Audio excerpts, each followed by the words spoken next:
Hello everyone, we're back with the Royals franchise, and today we'll be getting through the entire offseason, plus spring training, so a lot to get to. Let's just jump right into the offseason, starting with a couple of retirements. Hunter Dozier, he retires at the age of 32, pretty surprising. He was a player that was under contract for a bit longer, and I didn't really want to have him back anyway, so him retiring just saves us some money. Zach Greinke retires at the age of 40. Not too surprised by that. He had a pretty good last year and a great career. However, it was not good enough for him to make the Hall of Fame. The only 2023 inductee was Robinson Cano. We have to rebuild the entire coaching staff besides our farm director and third base coach, so let's talk about how we did that.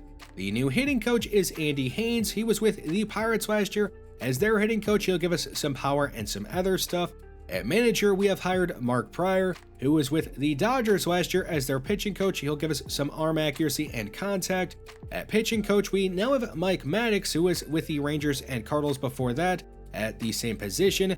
And now at first base, we have Caleb Cotham coaching that up. He was actually the pitching coach with the Phillies last year, so a bit of a different position, but I'm sure he will end up being fine. Let's move on to free agency. The first offer we have put out there is for starting pitcher Jack Flaherty. The 28-year-old had a sub-3 ERA in 216 innings pitched with the Cardinals last season. The offer is 4 years, $60 million with a player option for that fourth year. We are also going to be going after another starting pitcher in Lucas Giolito, who was actually high school teammates with Jack Flaherty back at Harvard Westlake in California. Now, Giolito last year was traded at some point to the Diamondbacks and didn't exactly have the best year with the White Sox or the Diamondbacks, but I still think he is worth going after. So the offer to him is 4 years, but not for $60 million like Jack Flaherty. It is for just $40 million. He also does have a player option though for that fourth year. On to the position players that we're going to be going after. We are going to be going after Matt Chapman. The defensive wizard at third base is okay with the bat, not exactly amazing, at least here in our franchise. He hit 260 with a 768 OPS. The offer to him is 3 years, $30 million with a player option for that third year. We're also going to be going after left fielder Jock Peterson, who had a great slash line of 272, 335, 452 with a 787 OPS. He hit 27 home runs, had 27 doubles, and 93 RBIs. The offer to him is 3 years, $15 million with a club option for that third year. So we're trying to add some options to sweeten the deals at the end of these contracts to see if we want to keep them or if the player wants to stick around as well. But let's talk about who ended up signing with us and who ended up signing around the league. Shohei Ohtani ends up joining the Blue Jays, who did just lose in the World Series to the San Diego Padres, who ended up getting Clayton Kershaw, leaving the Dodgers to join one of his rival teams. And Julio Urias does the same thing, not going to the Padres, but going to the Giants. We do end up getting Matt Chapman on that 3-year, $30 million deal, so he'll be manning third base for us every day in our lineup. Jack Flaherty, he signs to be our ace. We do end up getting Jock Peterson. He'll play some left field, but also do some DHing. We did eventually end up getting Lucas Giolito, but we had to increase the offer to get him. We had to move the salary up to $11.3 million per year from $10 million per year, but we do end up getting him. Jordan Hicks has been brought in to be a part of the back half of our bullpen. He has been pretty bad the last couple of years, or at least not good, but I think he has enough upside and the contract is not that bad. It even has a club option for that third year. If he ends up stinking, we can move on from him and just put him in some not high leverage situations until we do eventually move on from him, but hopefully he ends up being okay. Kenta Maeda has been brought in to be a part of the back half of our rotation, at least until some of the younger guys are ready to be called up. We also have brought in a couple of relief pitchers who did not pitch at all last year in Trevor Rosenthal and Ken Giles. I think they both still have a little bit left in the tank to add to a big league bullpen. If they both end up sucking though, their contracts are not that bad. They're just 1-year deals that we can get out of pretty easy and move on from both of them if we really have to.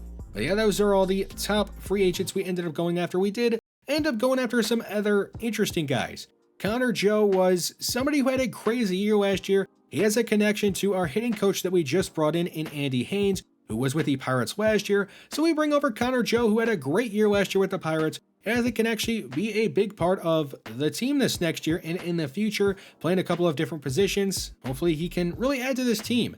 Victor Robles was somebody that I did have interest in. The 26-year-old has really good defense, not a good bat, and the competition for him was just too steep, so I decided not to go after him. Instead, we'll be making a trade. we're going to be sending Michael Massey, the second baseman, who I think is just more of a 4A player at this point in his career, and Josh Taylor, a left-handed relief pitcher that is really not just that good. So we'll be trading both of those guys to the Oakland Athletics for Kristen Pache, who has great defense, not a good bat, and he's a failed former top prospect, but I think he can at least be a decent defensive replacement type of guy in the minor leagues or for the big league team if we do end up having to make the team out of spring training, but the trade does end up going through. Advancing on, we are now at the Rule 5 draft, and we will be picking one player. That is going to be left-handed relief pitcher Brett Martin, who has been with the Rangers organization. He was out all of last year due to shoulder surgery, but when he's been healthy, he has been pretty decent, so I thought why not add him to our bullpen and see how it works out.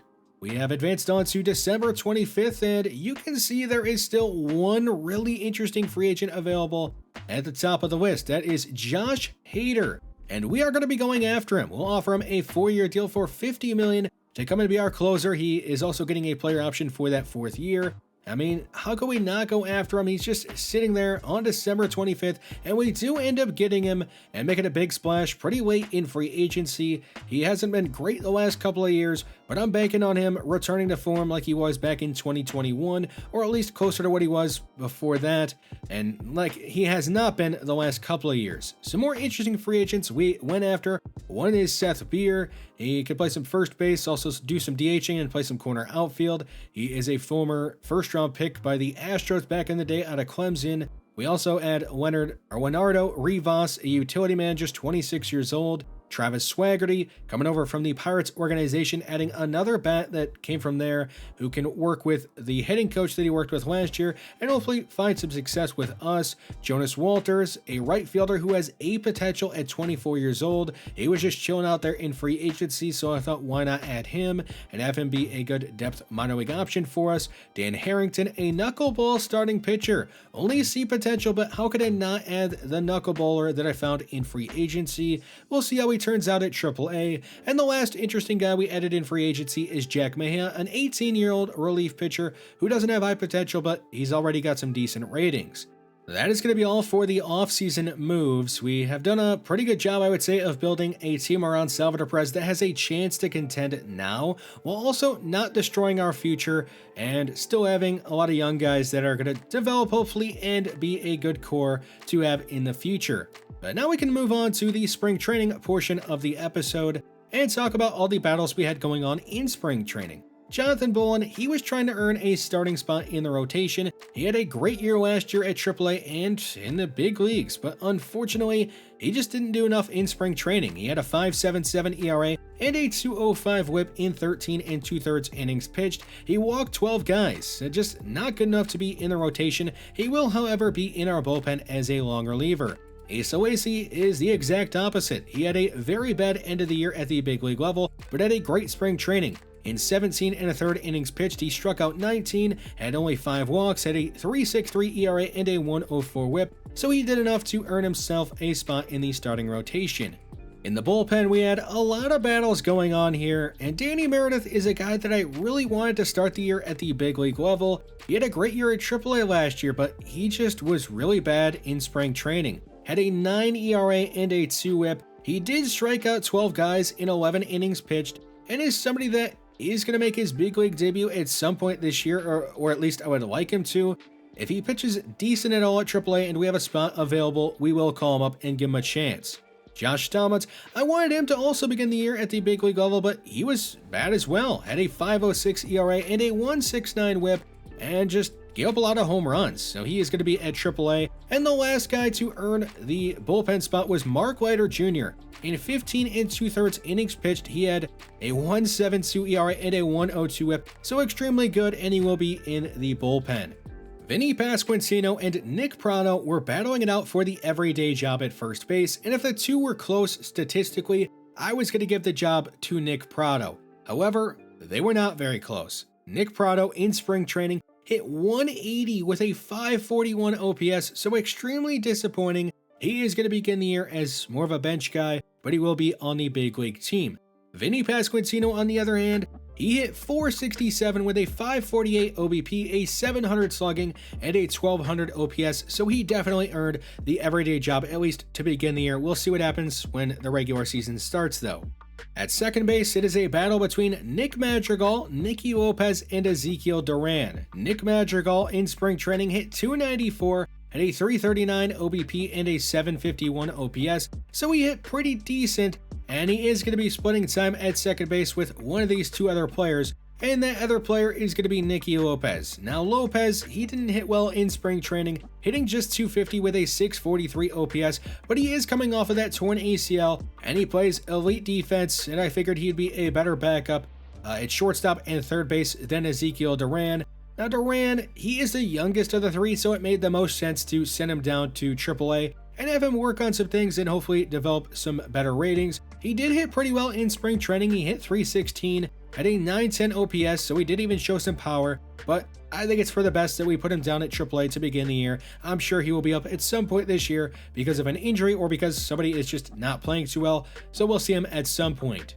The battle for playing time in center field was an absolute disaster. Kyle Isbell went 2 for 36, but he is the only guy of the four that is going to end up making the big league team, and I don't really want him to start every day or play every day in center field, so let's talk about the other players that are going to be getting some time in center field. Drew Waters, he had a pretty bad year last year with the bats, and the glove isn't great, but he's got an okay arm, and I do want to give him some playing time, so he is going to play a little bit in center field. Nate Eaton, a utility man, had a pretty bad year last year, also dealt with some injuries. He's got a great glove, though, and had a good spring training, hitting .349, had a .378 OBP, and a .913 OPS, so he is going to be getting quite a bit of time in center field, especially at the beginning of the year. Connor Joe is somebody that we just want on the field as much as possible. I know he doesn't have center field listed as a position he can play, but he can play left field and right field, so I'm going to list him as a center fielder and make first base, third base, left field, and right field all of his secondary positions, just so we can make sure we get him some extra time. He had a great spring training, hit the ball pretty well, hit a couple of home runs, also flashed some pretty good defense out there at third base, so we're going to offer him a contract extension before he plays a single game with us in the regular season. It's a 4-year deal for $8 million in total, and he will accept and be around for pretty much, I would assume, the rest of his career as at least a decent utility option off the bench worst case scenario. An overall look at who ended up making the team out of spring training and how we will have the lineup, rotation, and bullpen set to begin the year. Obviously, this team is much better than it was last year. I don't know how much better, but it is better. Hopefully, we end up winning more than 61 games. We'll see if we can do that. But before we end today's episode, I do want to talk about the plan with our top prospects in our system. Amaury Valentin is currently the number 4 prospect in all of baseball and our top prospect in general. He is going to begin the year at AA and will likely play the entire year at AA because I really want him to work on all of his ratings. They need a lot of work. The number 7 prospect in all of baseball is Brian Parra, and he is a lot like Amaury Valentin in the sense that his ratings are just not ready at all to make a jump to AAA. Maybe if the ratings progress really fast, he could make a jump to AAA, but he is likely going to be at AA the entire year as well. Daryl Ciccone is the number 23 prospect in all of baseball. He is our top pitching prospect in our first round pick from this last draft. He is going to begin the year at AA, maybe make a jump to AAA at some point. It really just depends on how well his ratings are progressing. I don't want to rush him and end up messing him up. David Perez is the number 32 prospect in all of baseball. He is only a 58 overall and is likely going to be playing his entire year at AA. I don't want to rush him and mess him up either, and I just think his ratings are not nearly as good as Daryl Ciccone's are. Now, Edmundo Vasquez is extremely interesting. He was all year at AA last year, didn't really play that well, and now we have Amaury Valentin taking his job at third base, so Vasquez is going to be moving all over the place at AA to begin the year. Maybe he makes the jump to AAA to play third base every day, but we'll see how it turns out to begin the year. At least for now, he'll be a utility guy. Manuel Aquino will begin the year at AA, but his ratings are pretty good. He needs a couple things to get better, like the hit per 9 and the pitching clutch, but for now he'll be at AA. He could be at AAA at some point this year. We have not checked in on Dwight Devine in a while. He is currently the number 25 prospect in all of baseball. His ratings are progressing along pretty well, and he could be up with the Angels before we know it, but yeah, it's going to be all for today's episode. Let me know your thoughts down below on the offseason and what your expectations are for year number 2 of this franchise. In the next episode, we'll get through the opening series, do some scouting, and maybe even do a prospect debut. Thanks for watching this one, and I will see you in the next one.